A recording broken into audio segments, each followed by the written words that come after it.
अस्सलाम वालेकुम दोस्तों ऊँट के बारे में एक कहावत मशहूर है कि ऊँट रे ऊँट तेरी कौन सी कल सीधी। इसका मतलब शायद ही बहुत कम लोग जानते होंगे। आइए आपको इसका मतलब भी समझाते हैं। नाज़रीन, इसका मतलब है झूठे और बेढंगे इंसान की किसी भी बात का यकीन ना किया जाए। नाज़रीन, लंबी सी गर्दन, ऊंची कद-कामत, लंबी टांगें, चौड़े पैर, कमर पर कोहान, ये जानवर ऊँट कहलाता है।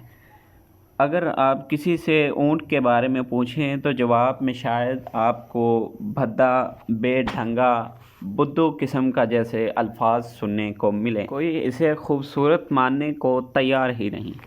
लेकिन अगर मुत्तहिदा अरब अमारात में जाने का इत्फाक हो और आप all the Fra camel festival न देखें तो सब आपकी अकल पर मातम करें।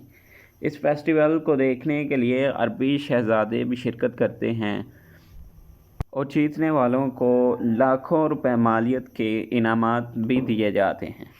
नाज़रीन, ऊँट सदियों से इंसान के सबसे अहम पालतू जानवर और हम पला रहा है। नाज़रीन, ये सहरा का जहाज़ जिसके बारे में मशहूर है कि ये 17 दिन तक पानी पिए बगैर रह सकता है।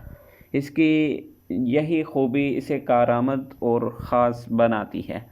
नाज़रीन, सहराई इलाकों में सफ़र करना हो तो इस ऊँट से बेहतर कोई सवारी नहीं। ज़रे शोबे के तर्जुमान जॉन कोब का कहना है कि जंगली ऊँटों को ख़त्म करने का मतलब होगा कि 3 लाख मोटर गाड़ियों को सड़कों पर से हटा लेना।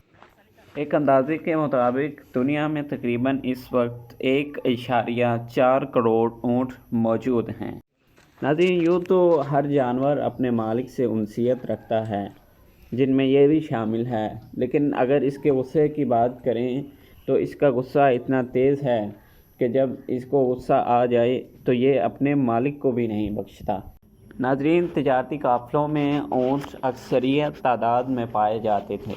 उस वक्त इनका इस्तेमाल माल बर्दारी के लिए किया जाता था, ताहम 20वीं सदी में मोटर गाड़ियों ने इनकी जगह ले ली। नाज़रीन, अरबी खानों की बात करें तो अरब ममालिक में गोश्त बड़े शौक़ से खाया जाता है, जिनमें बकरे और गाय के गोश्त के साथ ऊँट का गोश्त भी खाया जाता है। जी नाज़रीन, ये थी ऊँट के बारे में चंद मुख्तसर से मालूमात। अगर आपको हमारी ये वीडियो अच्छी लगी हो तो हमारे चैनल को सब्सक्राइब कर दें और बेल आइकन पर क्लिक करना ना भूलें, ताकि हमारी नई आने वाली वीडियोस आप तक बआसानी पहुंच सके।